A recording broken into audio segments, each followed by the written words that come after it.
Alléluia, shalom, shalom.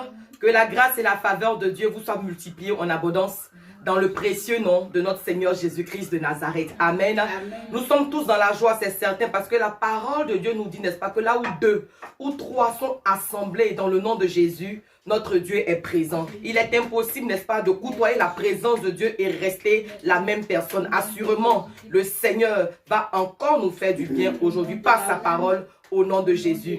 Seigneur, merci parce que tu disposes le cœur de chacun. Merci Seigneur parce que ta parole est communiquée avec fidélité. Et cette parole qui est communiquée avec fidélité, n'est-ce pas, va accomplir la raison pour laquelle elle a été libérée. Que toute l'honneur et la gloire te reviennent. Je prie au Seigneur que véritablement ma personne et ma personnalité soient entièrement soumises à ton autorité. Béni sois-tu au Seigneur. Au nom de Jésus. Amen, amen, amen, amen, amen. Alléluia, gloire à Dieu. Alors ce jour, n'est-ce pas, je vais vous révéler quelque chose. Comment créer l'atmosphère de l'accomplissement? Parce qu'en toute chose, il faut créer l'atmosphère. Voilà pourquoi le thème de mon message ce jour, c'est comment créer l'atmosphère de l'accomplissement. Ce faisant, on va ouvrir nos Bibles dans le livre de Genèse 8 à partir du verset 22. Gloire à Dieu. Que Dieu vous bénisse. Amen. Que sa grâce et sa faveur vous soient multipliées en abondance dans le nom de Jésus. Nous sommes effectivement dans le livre de Genèse 8, verset 22. Et je lis la parole de Dieu. Tant que la terre subsistera, les semailles et la moisson, le froid et la chaleur, l'été et l'hiver, le jour et la nuit ne cesseront point.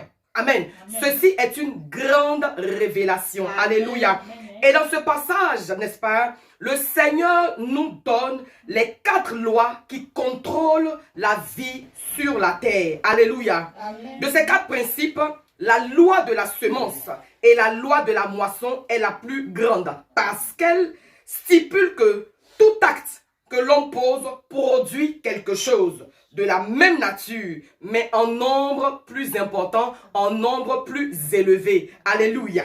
Gloire à Dieu. Ça veut tout simplement dire que si tu sèmes un grain de riz, c'est-à-dire, n'est-ce pas, que si tu sèmes un grain de riz, tu vas récolter plusieurs grains de riz sur une même tige de riz. C'est-à-dire que quand tu sèmes, amen, n'est-ce pas, c'est-à-dire que ce que tu sèmes, c'est ce que tu récoltes, mais en plus grand nombre. Amen. Alléluia. En nombre plus élevé. Gloire à Dieu. Amen. Amen. Ce que toi tu es, ce que moi je suis, ce que toi et moi nous sommes, n'est-ce pas, c'est tout simplement la résultante, amen, des actions menées dans le passé. Peut-être que dans le passé, tu as semé, n'est-ce pas, peu d'amour. Gloire à Dieu. Certainement que dans le passé, tu as semé peu d'argent. Certainement que dans le passé, n'est-ce pas, tu as semé peu de bonheur. Et je passe.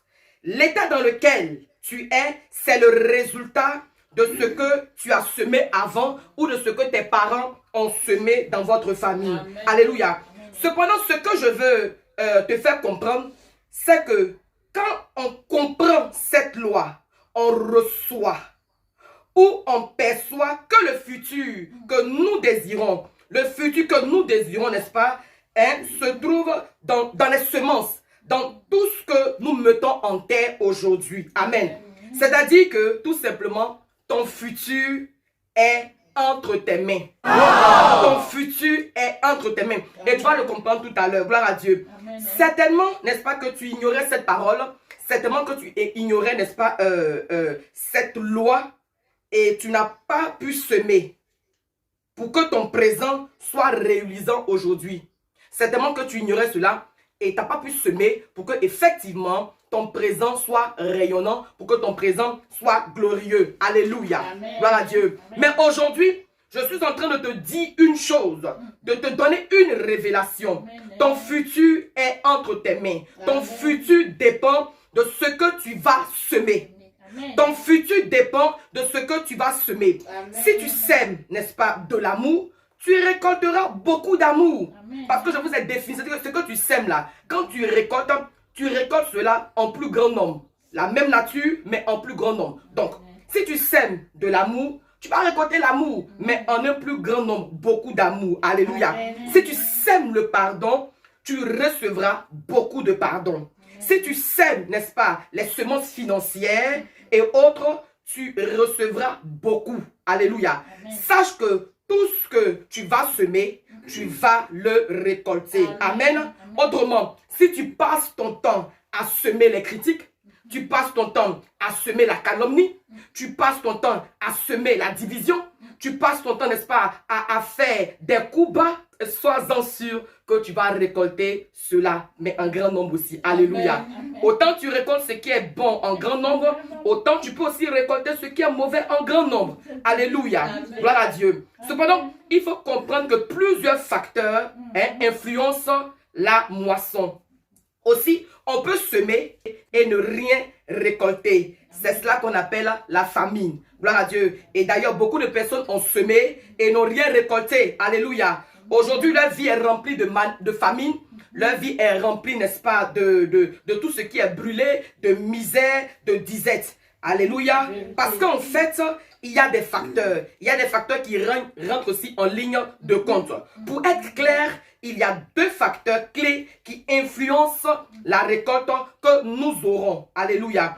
Il s'agit d'abord de la qualité de la semence et de l'environnement de celle-ci. Alléluia.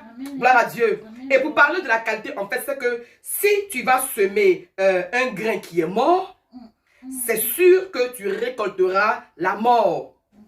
Si tu sèmes un grain qui est vivant, tu récolteras quelque chose qui est vivant. Alléluia. Et ça, c'est tout à fait normal. Amen. Et quand je parle, n'est-ce pas, de l'environnement de la semence, l'environnement se compose de la terre. D'abord, où elle est enfouie, et l'atmosphère qui y prévaut. C'est-à-dire, on peut avoir une bonne terre.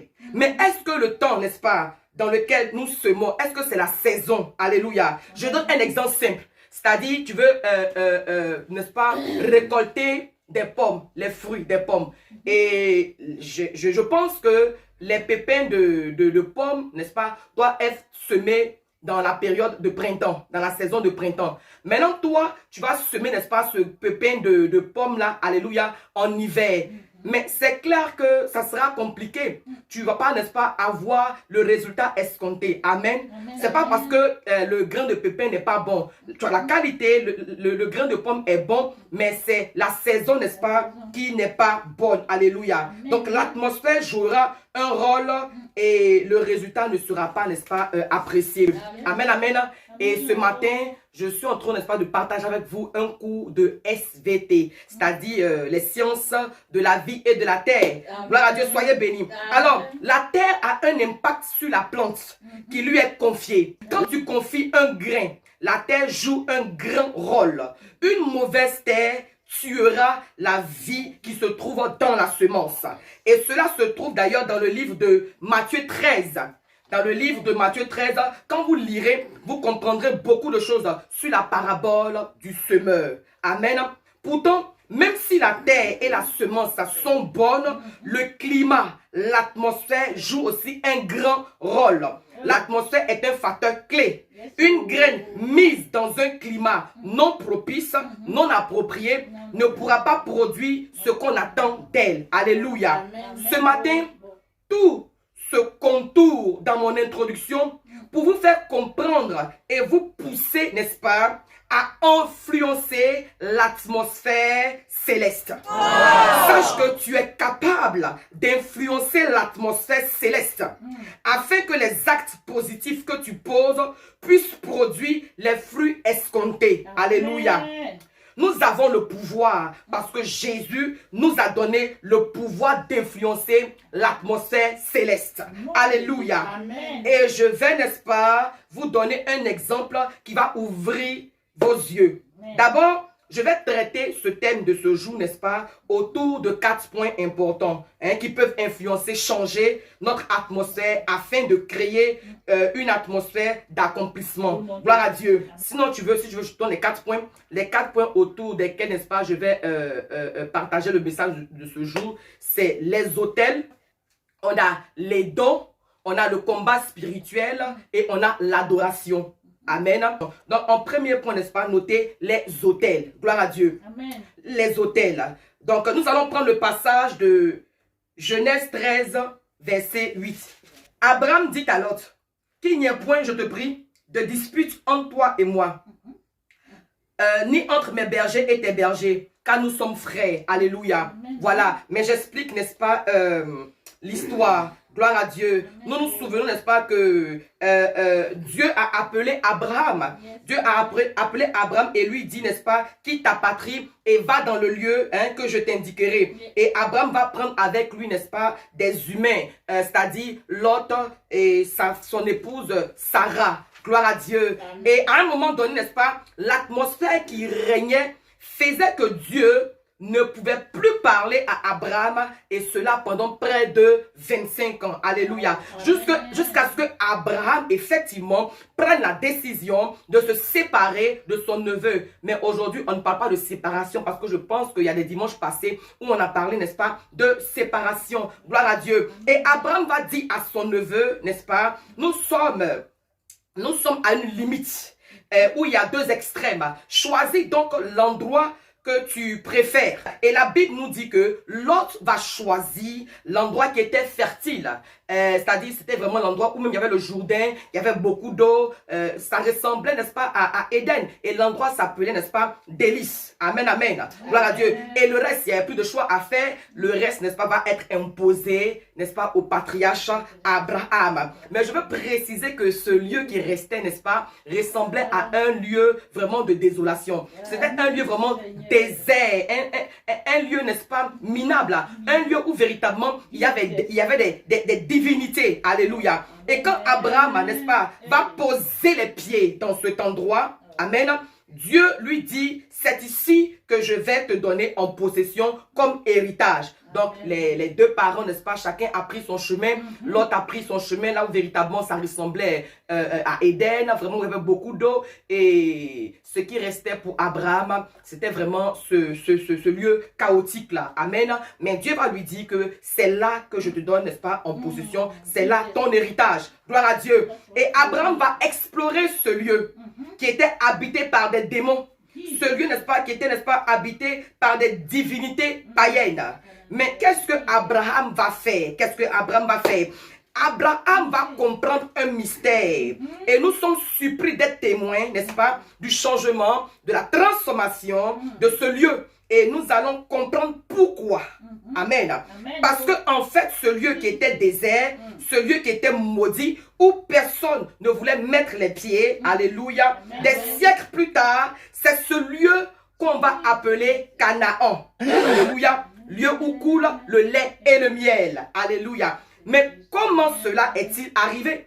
Comment cela a été possible? Question. Amen. Les raisons se trouvent, n'est-ce pas, dans le remplissage spirituel qu'Abraham a fait dans cet emplacement-là, en y bâtissant les autels. Quand vous prenez, n'est-ce pas, Genèse 28, verset 10 à 18, Genèse 28, verset 10 à 18, et aussi Genèse 12, verset 8, que vous allez lire, nous allons voir que Jacob, alléluia, va faire un songe.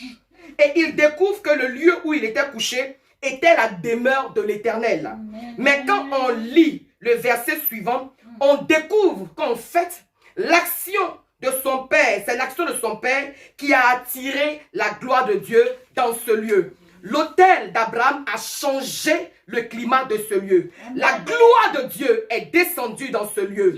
Là où Jacob était, avant était appelé Luz. Alléluia. Luz, n'est-ce pas, qui veut dire malédiction. Luz qui veut dire, n'est-ce pas, pauvreté. Luz qui veut dire célibat. Luz qui veut dire tristesse. Alléluia. C'était l'atmosphère de pauvreté qui y régnait. C'était l'atmosphère de célibat qui y régnait. C'était l'atmosphère de tristesse qui y régnait. Alléluia. C'était ça qui était là-bas. Mais quand Abraham a posé l'autel, quand Abraham a bâti l'autel, le lieu a changé radicalement de nom. Le nom qui s'appelait Luz a changé de nom. Le nom s'est appelé Bethel, c'est-à-dire la présence de Dieu. C'est le lieu où véritablement il y a la gloire de Dieu. Bethel, c'était là où véritablement Dieu demeurait. Tu connais ce qu'on appelle maison? Une maison, c'est là où quelqu'un demeure. Tu es dans une maison, non? C'est ta maison. Donc tu imagines que ce lieu qui était vraiment rejeté, ce lieu vraiment qui était maudit, Quand Abraham a bâti l'autel, ce lieu-là a carrément changé de statut. Ce lieu a carrément changé de nature. Tu comprends? Je suis en train de parler du mystère de l'autel qui est capable d'influencer ton atmosphère pour t'emmener dans l'accomplissement de tes promesses. De Luz, on est arrivé à Bethel. Gloire à Dieu. Alléluia. Je crois que tu peux acclamer le Seigneur. Amen. Je veux te dire que tu es capable de changer l'atmosphère dans ta famille. Tu es capable de changer l'atmosphère dans ta vie. Tu es capable même de changer l'atmosphère dans ton mariage. Tu es capable de changer l'atmosphère dans la vie de tes enfants. Tu es capable, alléluia, de changer l'atmosphère de tristesse. Alléluia. Tu es capable de changer l'atmosphère de beaucoup de situations. Comment? En posant les autels. Les autels changent l'atmosphère de la tristesse. Les autels changent l'atmosphère de pauvreté. Les autels changent l'atmosphère de célibat, d'échec, de limitation et de non-accomplissement. L'autel que tu vas poser, l'autel que tu vas bâtir, alléluia, peut changer l'atmosphère en accomplissement.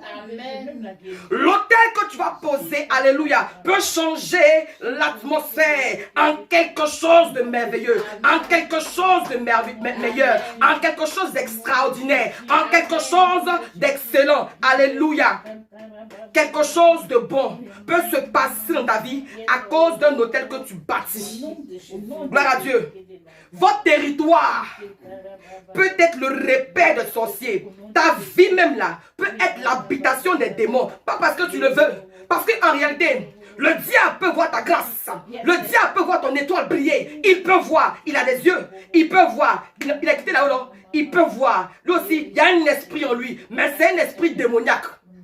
On se souvient, lorsque Jésus-Christ va naître, c'est un sataniste, n'est-ce pas, le roi Hérode, qui va envoyer ses petits d'aller voir ce qui est en train de se passer là-bas. Parce qu'il y a une étoile qui brillait. Il a vu. C'est pas toi qui es mauvais. Donc quand je dis que, n'est-ce pas, que ta vie peut être, n'est-ce pas, une habitation de démons, c'est pas que Jean crois que tu es démoniaque. Mais c'est parce que justement, Satan peut voir. Lui et son cortège, ils peuvent voir. Donc du coup, ils sont déchaînés pour te déstabiliser. Ils sont déchaînés, alléluia, pour te détruire.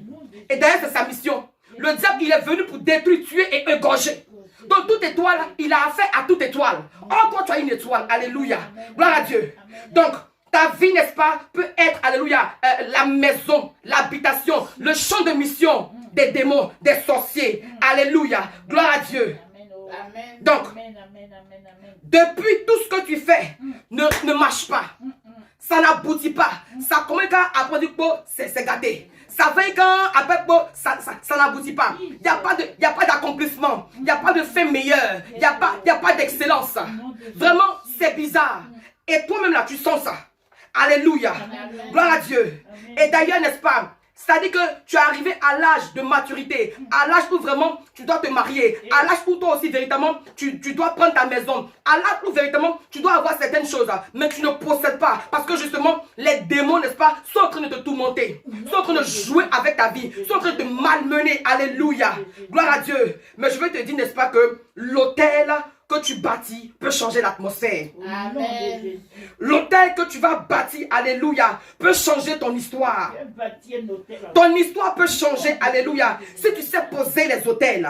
Abraham savait poser les autels. Gloire à Dieu. Quand Abraham a vu que l'acte qu'il posait changeait l'atmosphère, oh, il a parcouru, alléluia, tout Canaan.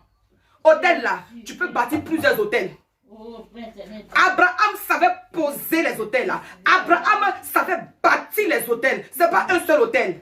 Quand il a vu que tel hôtel a marché, quand il a vu, n'est-ce pas, que l'hôtel influençait positivement l'atmosphère, alléluia, il a commencé à bâtir. Que Dieu te bénisse au nom de Jésus. Amen. Il a commencé à bâtir des hôtels. Il a parcouru tout Canaan.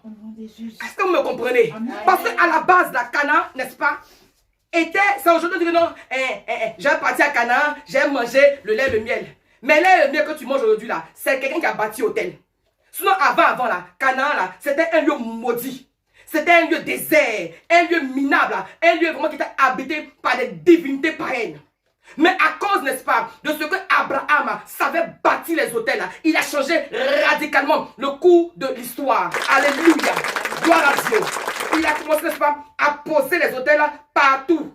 Et ces autels ont attiré la gloire de Dieu. L'autel attire la gloire de Dieu. L'autel attire la présence de Dieu. L'autel attire, n'est-ce pas, l'intervention de Dieu. Attire la présence de Dieu. Alléluia. Amen. C'est pour cela justement que même quand les enfants d'Israël pleuraient, criaient, n'est-ce pas, en Égypte, où le Seigneur a permis qu'ils reviennent.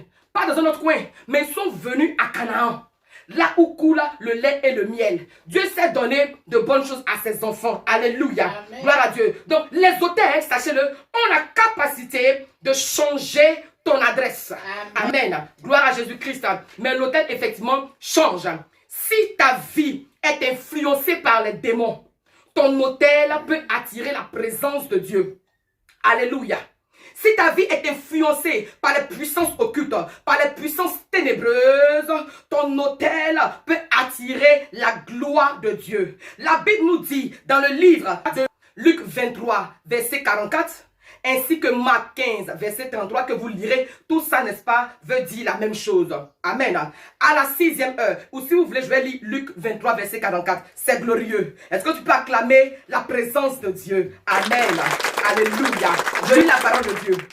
Il était déjà environ la 6e heure, et il eut des ténèbres sur toute la terre, jusqu'à la 9e heure. Alléluia. Le soleil s'obscurcit, et le voile du temple se déchira. Par le lieu, Jésus s'écria d'une voix forte: Père, je remets mon esprit entre tes mains. Et en disant ces paroles, il expira. Alléluia. Amen. Gloire à Dieu. Donc, à la 6e heure. La 6e heure, alléluia, bien le Seigneur, c'est l'heure des démons. La 6e heure, amen, c'est l'heure de la domination satanique. La 6e heure, c'est l'heure des ténèbres. Amen. Et la Bible dit que les ténèbres, n'est-ce pas, recouvraient toute la terre. C'est-à-dire, les ténèbres régnaient sur toute la terre. Et à la suite de ces phrases, n'est-ce pas, on a dit, Jésus poussa un cri et il expia. C'est-à-dire, n'est-ce pas, que Jésus fit le sacrifice de sa personne même. Amen. Donc, le sacrifice de sa personne a changé l'atmosphère. Et le troisième jour, nous avons vu, n'est-ce pas, la gloire de Dieu qui s'est manifestée. Alléluia. Amen. Ce matin, je suis en train de te dire que si aujourd'hui, la situation dans laquelle tu es perdu, c'est parce que tu n'as pas encore bâti l'autel. C'est parce que tu n'as pas encore posé l'autel. Le diable a peur des autels.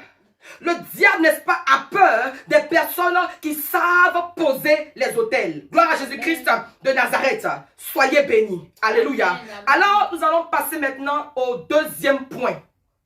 Effectivement, un point aussi assez important qui peut influencer, n'est-ce pas, qui peut créer l'atmosphère de l'accomplissement de la promesse de Dieu dans ta vie. En petit temps, on a vu les autels, gloire à Dieu. Maintenant, en deuxième point, nous allons voir les dons. Les dons, gloire à Jésus-Christ.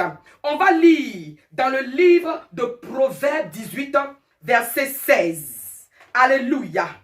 Proverbes 18, verset 16. Que Dieu vous bénisse. Amen. Et que Dieu bénisse sa parole. Amen. Que Dieu vous bénisse et bénisse sa parole. Amen. Alléluia.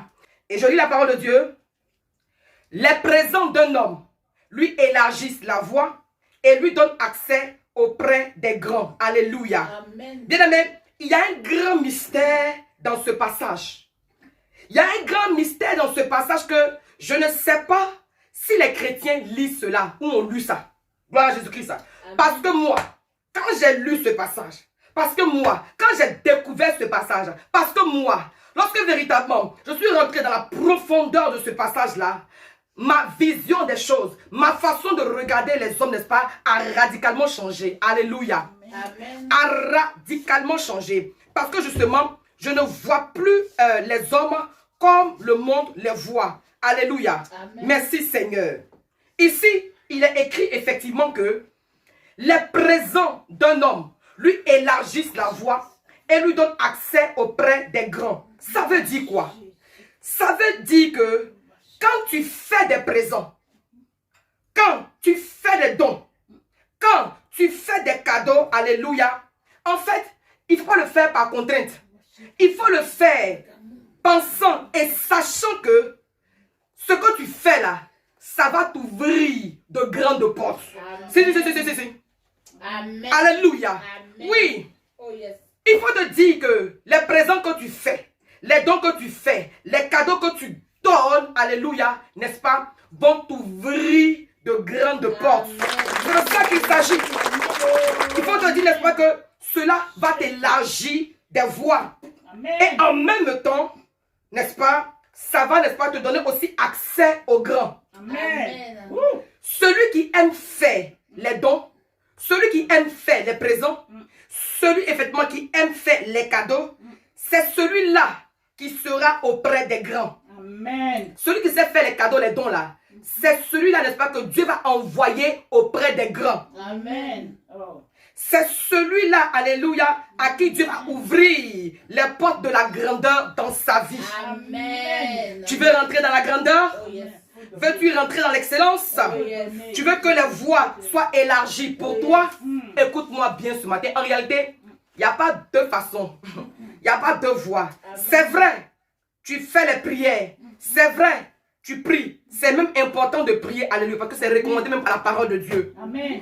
Mais il faut faire des dons. Amen. Oh. Il faut faire des sacrifices. Amen. Il faut faire des présents. Amen. Il faut faire des cadeaux. Alléluia. Et cela va t'ouvrir des portes. Amen. Alléluia. Amen. Et cela va t'ouvrir des portes. Amen. Alléluia. Regardez dans le livre de Genèse 18, verset 8. Regardez dans Genèse 18, verset 8, que vous allez lire. Amen. Amen. Genèse 18, verset 8. Qu'est-ce qui se passe? Et il prit encore de la crème et du lait avec le veau qu'on avait apprêté et il les mit devant eux. Il se tint lui-même à leur côté sous l'arbre et il mangeait. Alléluia. Amen. Vous lirez au début, enfin un peu plus en haut et encore à la suite. Alléluia. Amen. Mais qu'est-ce qui se passe, n'est-ce pas, dans ce passage-là? Alléluia. Amen. Dieu a fait une promesse à Abraham. On connaît tous l'histoire. Alléluia. La promesse tant entendue, Dieu a dit, n'est-ce pas, à Abraham, n'est-ce pas, qu'il allait avoir le fils, n'est-ce pas, la promesse, Isaac. Gloire à Jésus-Christ de Nazareth. C'est vrai que Abraham, n'est-ce pas, était arrivé à Canaan, hein, à sa destinée prophétique. Mais la promesse n'était pas encore là. Gloire à Dieu. C'est tellement que plusieurs parmi nous ce matin, alléluia, vous êtes arrivés à votre destinée prophétique. Amen. Mais la promesse n'est pas encore accomplie. Abraham est à Canaan pendant environ 24 ans. Alléluia. Donc Abraham, il prie avec sa femme. Reboso Koraba.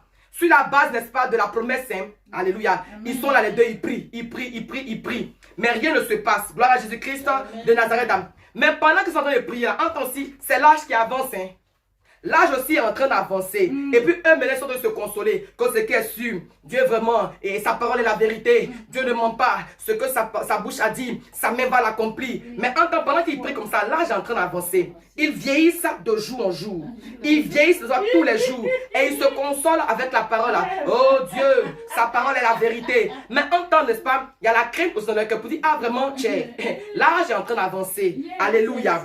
Et c'était ça chaque jour, chaque fois, c'était comme ça. Et l'enfant n'est pas encore venu. Wow. Mais quelque chose va se produire. Amen. Quelque chose va se passer. Alléluia. En anglais, on dit something gonna happen. Something is about to happen. Alléluia. Quelque chose va se passer. Quelque chose va se passer. Alléluia. Dis avec moi, quelque chose va se passer. Alléluia. La Bible dit qu'un jour, Abraham va recevoir la visite de 3 hommes. Hey, Abraham va recevoir la visite de 3 voyageurs. il est dedans. Gloire à Dieu. Amen. Alléluia. Amen. Et il va recevoir ces 3 personnes-là. Il va les retenir. Isaac est Et il dedans. va demander à sa femme, n'est-ce pas, de faire à manger. Mais je te parle, n'est-ce pas, de faire à manger. Je te parle de pain. Je te parle, n'est-ce pas, de pain qu'on offre aux enfants. Je te parle de la vraie nourriture. Je te parle, n'est-ce pas, de la qualité de la nourriture. C'est ça qu'on a cité, n'est-ce pas, en Genèse 18, verset 8.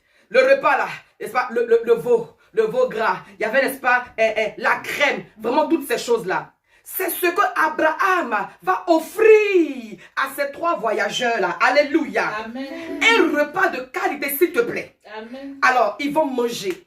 Ils vont manger. Je bénis Dieu parce que vraiment Abraham était prêt. C'est que la quantité et la qualité qu'il a donné, n'est-ce pas, à ces visiteurs-là. Ils n'ont pas dit, ah vraiment, est-ce qu'il y a du sel? Est-ce qu'il y a encore de la viande? Non. Il leur a donné à manger. Amen. Il leur a donné à manger. Donc, ils n'ont pas eu le temps de dire, est-ce que le jus est fini? Est-ce que le vin, il peut avoir encore? Est-ce que le pain, est-ce que peut avoir encore un peu de pain? Non. Parce qu'il y a des repas que quand tu sais aux gens là, ah vraiment, mon riz est fini. Est-ce que je peux avoir encore un peu de riz? Est-ce que je peux avoir de la sauce? Est-ce que je peux avoir de la viande? Non. Abraham, il a tout déposé. Il dit manger. Yeah. Woo. Et puis les gars vont manger. Oh, ils mangent et ils remangent. Ils ont mangé jusqu'à, ils étaient repus. Il dit, bon d'accord, on a mangé. Ah, quelqu'un nous a donné à manger. Quelqu'un nous a donné à manger. Alléluia. Et ils vont, n'est-ce pas, se séparer, ils vont partir, ils ont fini, ils vont partir. Mais quand ils vont partir là, ils ne partent pas bras ballants. Abraham va leur faire un don. Abraham va leur faire un cadeau. Abraham, n'est-ce pas, va leur faire un présent. Et quand la chose va se passer, il y a un parmi eux qui va se retourner. Hey! Et il va lui dire, petit, l'année prochaine quoi, à cette même date, à cette période, oh, ta femme Sarah va t'enfanter un fils. Je pensais que tu allais te lever pour dire, ah, alléluia. Voici la parole que l'homme va déclarer sur la vie d'Abraham. Et la femme d'Abraham, Sarah, elle était aux portes, elle écoute aux portes. Et la Bible dit qu'elle a ri. Elle dit, mais tchè. Elle dit, mais ceux-là, attends, ils sont nouveaux dans le quartier, bien quoi. Ou bien, en fait, mon mari là, peut-être il ressemble jeune. Il sait que son physique là, ça fait un jeune. Sinon, en réalité, l'homme est vieux. Bon, ça dit que, depuis on a entendu promesse là, c'est pas arrivé, hein. Jusqu'à où ça va arriver, il faut encore attendre un an encore de plus. Elle n'a même pas cru. Mais elle n'a pas compris que le don que Abraham, n'est-ce pas, a donné, le don que Abraham a fait, alléluia, allait radicalement changer les choses. Alléluia. Gloire à Dieu. Le don que Abraham a fait a changé l'atmosphère dans leur vie. Amen, amen. Abraham même ne savait même pas qu'il était en train de recevoir, alléluia, Dieu le Père, Dieu le Fils et Dieu le Saint-Esprit, la Trinité. Amen. Il ne savait pas que cette visite-là était une visite excellente. Il ne savait même pas que cette visite, alléluia, était une visite en paix, une visite excellente, une visite extraordinaire. Oh, Abraham venait de côtoyer, Abraham venait de rencontrer Dieu le Père, Dieu le Fils et Dieu le Saint-Esprit. Alléluia. Gloire à Dieu. Et le don, n'est-ce pas, a changé l'atmosphère. Le don a produit quelque chose de merveilleux dans leur vie et a déclenché le miracle. Amen. Souvent, et bien des fois, vos bénédictions sont suspendues. Amen. Amen. Et Dieu attend seulement que vous fassiez quelque chose. Dieu a besoin, n'est-ce pas, que vous faites des dons pour déclencher l'atmosphère dans vos vies. La bénédiction est suspendue. Et le diable veut voler cette bénédiction-là. Le diable est là seulement pour vous voler. Amen. Regardez, on se souvient de Daniel. On se souvient de Daniel, n'est-ce pas? La Bible nous dit, n'est-ce pas, que depuis le premier jour où Daniel s'est engagé dans 21 jours de jeûne, il avait déjà la réponse. Mais qu'est-ce qui va se passer? Il va se passer qu'effectivement, le roi, le prince de Perse va s'opposer à la réponse, va s'opposer à la bénédiction. Et ça tardait. Alléluia. Ça ne veut pas dire que Dieu n'est pas là. Mais en fait, n'est-ce pas, il y a un prince de Perse qui est là pour combattre ta réponse, qui est là pour combattre ta bénédiction, qui est là pour combattre l'accomplissement des promesses de Dieu dans ta vie. Alléluia.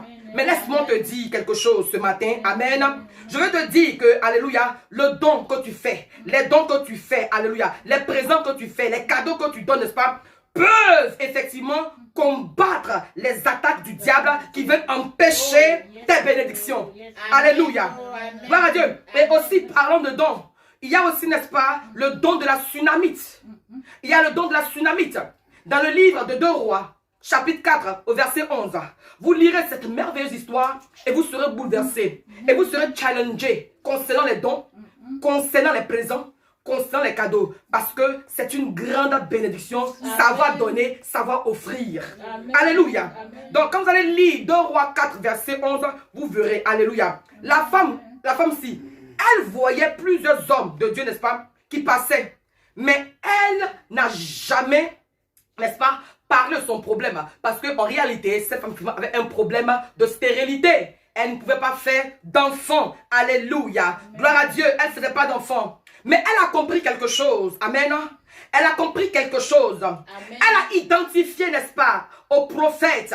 Elle a identifié à l'homme de Dieu qui passe, n'est-ce pas, un saint homme de Dieu. Et qu'est-ce qu'elle va faire? Elle va poser une action. Elle va poser une action. Elle va faire un don de maison. Alléluia. Amen. Elle va bâtir une maison. Elle va construire une maison pour l'homme de Dieu. Alléluia. Et lorsque l'homme de Dieu a vu son don, lorsque l'homme de Dieu a touché son don, il va déclarer une parole. Il va lui dire, l'année prochaine, à cette même heure, tu auras un bébé. Alléluia. Gloire à Dieu. Et c'est ce qui s'est passé. Vrai ou faux? Vrai. Amen. Parce que, tu sais, parce que Dieu peut te faire une promesse. Dieu peut te faire une promesse. Alléluia. Amen. Sans date fixe. Lui, Dieu, certainement, il connaît la date. Assurément, il connaît la date. N'est-ce pas? Il connaît. Mais toi, tu ne connais pas. Tu ne connais pas la date. Alléluia. Mais, je veux te dire, n'est-ce pas, que il y a le don. Alléluia. Oh, alléluia. Amen. Dieu, il sait toutes choses. Mais toi, tu ne le sais pas. Mais je te dis, n'est-ce pas, que, il y a, moi, je suis béni. Moi, il a fait ce que il dit. Moi, il faut qu'il applique ça. Alléluia. Amen. Il a déjà fait, mais il a fait encore. Amen. Moi, j'ai fait et j'expérimente la gloire de Dieu. Amen. Mais pendant que je parle là, en fait, il faut que ma vie même soit ça. Et je crois que Amen. vraiment, je suis dans ça. Tu sais, il y a une qualité de don là, que quand tu fais là, on ne parle plus de promesse, on parle d'accomplissement. Est-ce que tu comprends? Il a dit, il y a le don que tu fais là, on ne parle plus de promesse, mais on parle d'accomplissement. Amen. Est-ce que tu me reçois? Amen. Et il a dit, la tsunamite là, si elle n'avait pas construit, si elle n'avait pas donné, si elle n'avait pas donné cadeau, présent au prophète là, Abi, enfant là, je ne sais pas c'est quand. Hein. Je ne sais pas c'est quand. Je ne sais pas. Mais en tout cas, c'est lorsqu'elle a donné, lorsqu'elle a fait le cadeau, lorsqu'elle a fait le présent, que quelque chose s'est passé dans sa vie. Tu sais, tu es une jeune dame, tu es un jeune homme. En tout cas, à l'âge de te marier. Peut-être que tu as même dépassé un peu même l'âge à lui. Et puis il y a quelqu'un, même plusieurs personnes, ils te promettent. En promesse là, tu as beaucoup de promesses. C'est-à-dire que tu as un répertoire où c'est écrit promesse. Et puis souvent tu prends, tu vois Jean, il t'a promis. Quand tu vas voir que, oh, lui il t'a promis il y a 2 ans de cela. Et Jacob, il t'a promis même il y a 5 mois. Bon, ok, lui encore. Peut-être que l'autre t'a promis, il fait 3 ans. Comme ça, plein de promesses. Des gens, n'est-ce pas, qui vont te promettre vraiment un financement. D'autres vont te promettre t'aider. D'autres vont te promettre beaucoup de choses. Alléluia. Ça là, c'est à l'étape de promesse. C'est à l'état de promesse. Mais je vais te dire qu'il y a ton don. Il y a le don que tu fais. Il y a le don que tu apportes, n'est-ce pas, qui transforme la promesse en accomplissement. C'est de ça que je parle. Alléluia. Gloire à Dieu.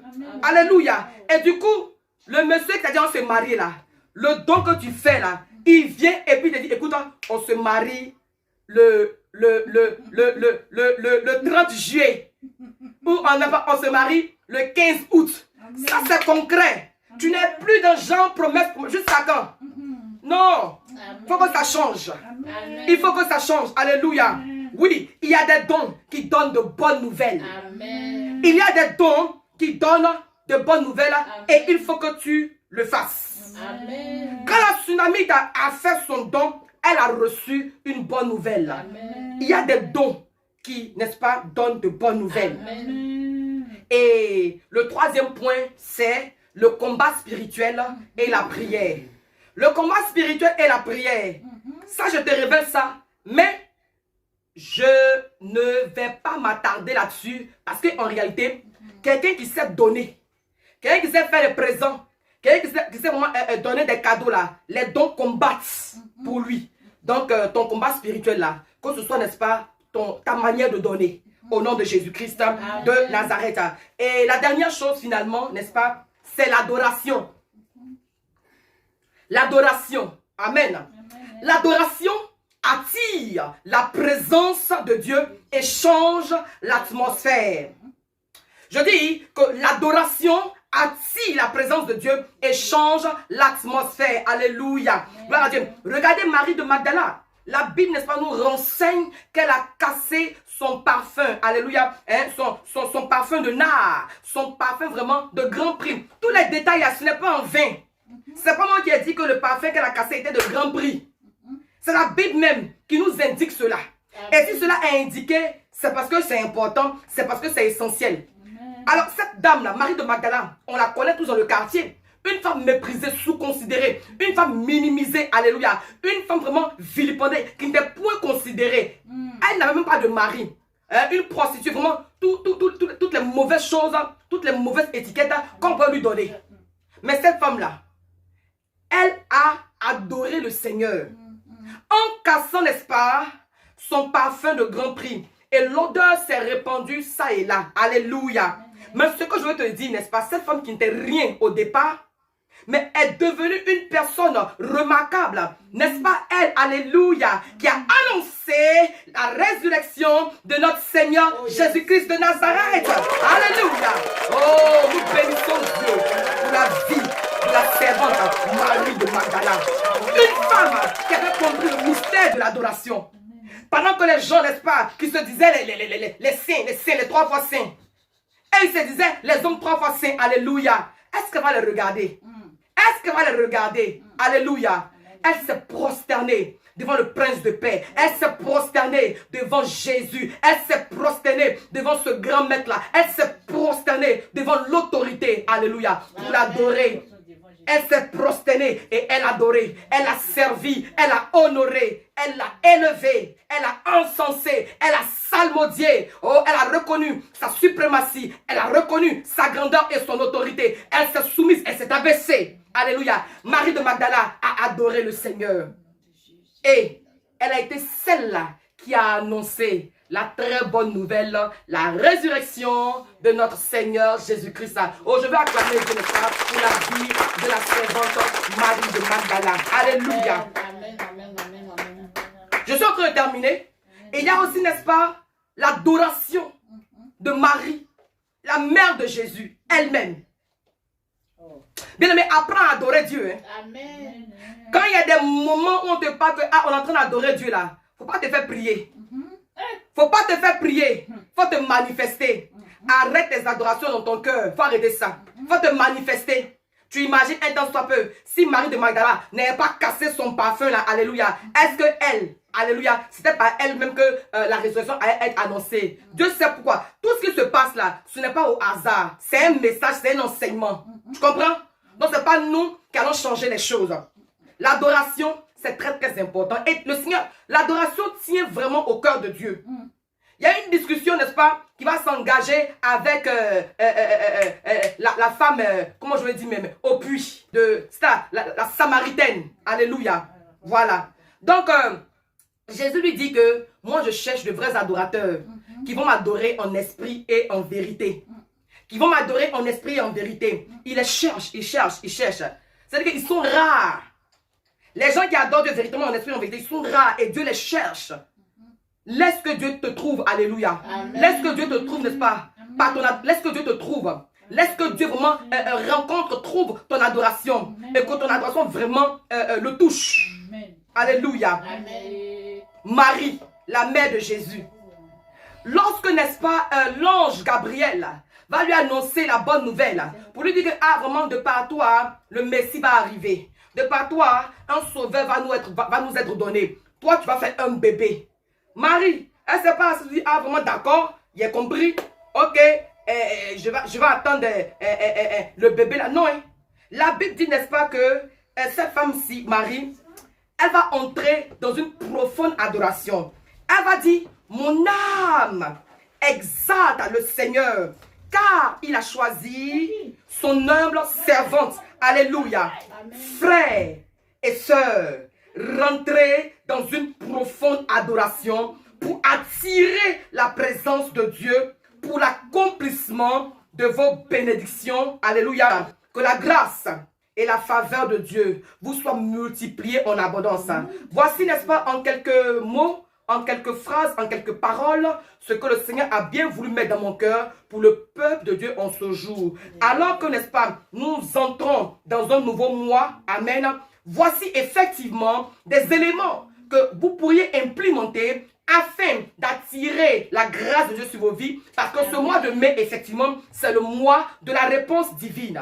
Mais la réponse divine, n'est-ce pas, elle est accordée aux personnes qui ont présenté leurs prières, qui ont présenté effectivement leurs requêtes, qui ont fait des vœux à l'Éternel. La réponse divine, n'est-ce pas, vient localiser, vient toucher, vient, n'est-ce pas, au devant de toute personne qui pose pareille action. Alléluia. Donc je pense qu'effectivement, ce message est un grand message qui vient à point nommé, amen, pour que effectivement ton mois de mai soit un mois excellent, afin que effectivement ton mois de mai, alléluia, soit différent des autres mois, amen. Parce qu'aujourd'hui, nous avons vu la loi de la semence et de la récolte, amen. Et on a compris aujourd'hui qu'en fait, détrompez-vous. Parce que vous pensez que quand on fait le bien, c'est vrai, on retrouve le bien, mais quand on fait aussi le mauvais là, on récolte aussi le mauvais. Amen. Donc, qu'est-ce qu'il convient de faire? Il convient dès lors, dès à présent, de commencer à bâtir, à semer de bonnes choses. Tu sèmes le sourire, tu vas récolter beaucoup de sourires, tu vas récolter beaucoup de rires. Tu sèmes les critiques, tu vas récolter son modèle. Tout ce que tu vas semer là, que ce soit son bon, son mauvais, tu récolteras à la dimension à laquelle tu auras semé. Alléluia. La qualité de la semence aussi est importante. C'est très très important. Alléluia. La qualité de la semence, c'est très très important. Amen. Et surtout, il faut aussi, n'est-ce pas, identifier les moments où il faut semer. Parce que quand tu vis un temps de galère là, quand tu vis vraiment les oppressions du diable, ou quand toi-même tu réalises que rien ne va chez toi là, dis-toi que tu dois semer. Dis-toi que tu dois poser une action. Dis-toi que vraiment, je dois faire. Parce que la chose c'est quoi? Non, vraiment, je n'ai rien. En fait, c'est ça. C'est le diable qui te met dans ce système-là. Parce qu'en réalité, tu as quelque chose. Amen. En réalité, tu as quelque chose. Comment tu n'as rien? Tu as quelque chose. C'est parce que tu ne veux pas donner. Sinon, tu as quelque chose. Si tu fouilles bien là, tu vas voir que tu as quelque chose. Là, si aujourd'hui, par exemple, là, il y a une situation de vie ou de mort, ou par exemple, un enfant, n'est-ce pas, est dans un danger grave, que vraiment il doit subir une opération. Yeri, tu as monté, tu as descendu. Ça a sorti. Amen. Amen. Vérité. En fait, c'est parce que tu ne prends rien au sérieux. Il ne faut pas attendre, n'est-ce pas, que la situation soit vraiment désespérée d'abord avant d'agir. Abraham, depuis le temps, il bâtit hôtel seulement. Il bâtit. Il bâtit quand hôtel il a bâti là. Lui-même il a bouffé dans l'hôtel là. Ses enfants ont bouffé. Et puis la postérité, tout le monde a bouffé. Amen. Il faut savoir poser des actions. Il faut savoir bâtir des hôtels. Il faut savoir, n'est-ce pas, faire des dons, faire des présents. Aujourd'hui, je bénis Dieu parce qu'aujourd'hui, ton esprit est ouvert sous le fait que quand tu fais des présents, quand tu fais des dons, n'est-ce pas, ça te donne droit d'accès au grand. Et ça, c'est la vérité. Parce que moi-même, là, j'ai expérimenté cela. Ça dit, il y a des gens, quand tu les vois, là, alléluia, tu sais pas comment même toi, comme ça, même tu vas les toucher. Mais le don, mais le présent, mais le cadeau, ça ouvre des portes. Amen. Alléluia. Il faut savoir toucher le cœur de Dieu. Amen. Il faut savoir toucher le cœur de Dieu. Amen. Il faut savoir toucher le cœur du roi. Amen. Mais attends, Joseph là, mais c'est un don terrible qu'il a fait. Je ne sais pas où il est mauvais. Joseph, mais c'est un don grave il a fait, n'est-ce pas, au roi de l'époque, à l'Égyptien Pharaon. Mais attends, son don, lui, il savait interpréter les songes. Alléluia. Et c'est son don là, c'est son cadeau là, c'est son talent là, qu'il a introduit brutalement, sans faire de cours d'économie, sans faire de cours de management, alors sans faire de cours de comptabilité, au sommet, du trou au trône. Du trou au trône. Pourquoi? À cause de son don. Interpréter ça. Et puis don là, il n'était pas son premier don. Il a fait don, n'est-ce pas, à les chansons et puis au palettier, bien quoi là. Il a fait don. Dans la prison là, il fait don seulement. Sans contrainte. Il fait ça avec bon cœur. Mais oui, parce qu'il a compris certainement que faire un don là, ça ouvre de grandes portes. Ça ouvre pas des portes, mais de grandes portes. Amen. Et ça donne accès au roi. Quand il a parlé au sujet du roi là, il dit, ah vraiment, quand Dieu va te bénir, quand le roi va te bénir, souviens-toi de moi, oh. Oh. Amen. Le don peut faire qu'on va se souvenir de toi. Amen. Amen. Amen. Mais aujourd'hui, voici des valeurs qui manquent dans la maison de Dieu. Oh yes. Voici des valeurs excellentes qui manquent aux enfants de Dieu. C'est nous, on ne sait pas donner. Et c'est pas pourquoi même. C'est nous, on n'aime pas donner. On ne peut pas donner parce qu'on estime que si on donne, on va enrichir l'autre. Toi, tu as donné combien qui a enrichi quelqu'un même? Toi. Et d'ailleurs, même si tu peux donner, mais estime-toi heureux. Moi, personnellement, je m'estime heureux. Quand j'arrive à donner, j'ai horreur de ne pas être en mesure de donner. J'ai horreur de ça. La Bible dit, il y a plus de joie à donner qu'à recevoir. Aïe, quelqu'un a un besoin. Si tout de suite, n'est-ce pas, la servante Queen Anouchka dit, ah vraiment, pasteur Jassa, j'ai un besoin, je ne sais d'eux. Et puis vraiment, je peux lui donner. Mais c'est la joie. Yeah, je bénis Dieu. Ah, je me rappelle quelque chose. Effectivement, c'est un message de l'esprit. Et comme je vous l'ai dit, à chaque fois, quand je viens, n'est-ce pas, apporter un message au peuple de merveilleux peuple que vous êtes, le Seigneur permet que moi aussi j'expérimente ça. Hier soir, et puis Olivier dimanche, hier soir samedi là, il y a une personne qui m'a interpellé pour me demander quelque chose. Il n'a pas hésité pour lui donner straight away, il lui a donné ça rapidement. Un jour, Dieu faisant ces choses, un jour, la personne va rendre témoignage. Marquez la date là. La personne va dire que ah, vraiment, le message que le pasteur a prêché, et puis ce qu'elle a dit là, c'est pas faux. Que c'est de moi qu'elle parlait. Je n'expose pas la personne. La personne même le sait. Je n'ai pas dit son nom. Mais moi, en fait, je bénis Dieu parce que Dieu m'a donné la possibilité, la capacité de pouvoir donner, de pouvoir aider. Amen. C'est de ça qu'on parle. Donc, en fait, je le dis pour dire que ce que je suis en train d'annoncer, ce que je prêche, je le vis par la grâce de Dieu. Amen. Et d'ailleurs, c'est ce que je veux. Parce que ça ne sert à rien de venir bavarder, crier dans les oreilles des gens. Et puis toi-même là, tu ne vis pas ce que tu veux. Alléluia. Gloire à Dieu. Donc vraiment, recevez, n'est-ce pas, ce message-là avec bon cœur, Amen. avec simplicité. Amen. Si tu veux analyser, il faut analyser. Alléluia. Mais je ne crois pas qu'ici là, il y a quelque chose à analyser. C'est toi, n'est-ce pas, qui dois te conformer à la parole. Et puis commencer à agir en fonction. Amen. L'autel crée l'atmosphère d'accomplissement dans ta vie. Le don crée l'atmosphère d'accomplissement dans ta vie. Amen. Le combat spirituel et la prière crée aussi l'atmosphère d'accomplissement dans ta vie. Et finalement, l'adoration crée l'atmosphère d'accomplissement dans ta vie. C'est de ça qu'il s'agit. Quand tu as ces 4 éléments-là, vraiment, l'accomplissement est certain. Amen. Quand tu poses ces actions-là, tu n'es plus à l'étape de la promesse, mais tu es à l'étape de l'accomplissement. Tu es à l'étape d'annonciation de bonnes nouvelles. En fait, les choses commencent à se préciser. Qu'il en soit ainsi pour toi. Qu'il en soit ainsi pour toi au nom de Jésus. Que ce mois de mai, effectivement, soit un mois particulier, un mois excellent, où tu vives véritablement la grâce de Dieu, la faveur de Dieu, la puissance de Dieu. Sache, n'est-ce pas, reconnaître la visitation de la Trinité et agir en fonction. Pose des actions et ton atmosphère, n'est-ce pas, sera favorable pour attirer la présence de Dieu, pour attirer la gloire de Dieu, pour attirer le miracle de Dieu dans ta vie. Amen. Soyez richement bénis. Amen. Que Dieu bénisse vos maisons. Amen. Que Dieu bénisse vos activités. Amen. Que Dieu bénisse tout ce que vous entreprenez. Amen. Que Dieu vous donne, n'est-ce pas, un cœur selon son cœur, selon sa parole, et qui trouve en vous vraiment de véritables adorateurs, des personnes qui obéissent à sa parole. Amen. Soyez bénis au nom de Jésus. Amen. Amen.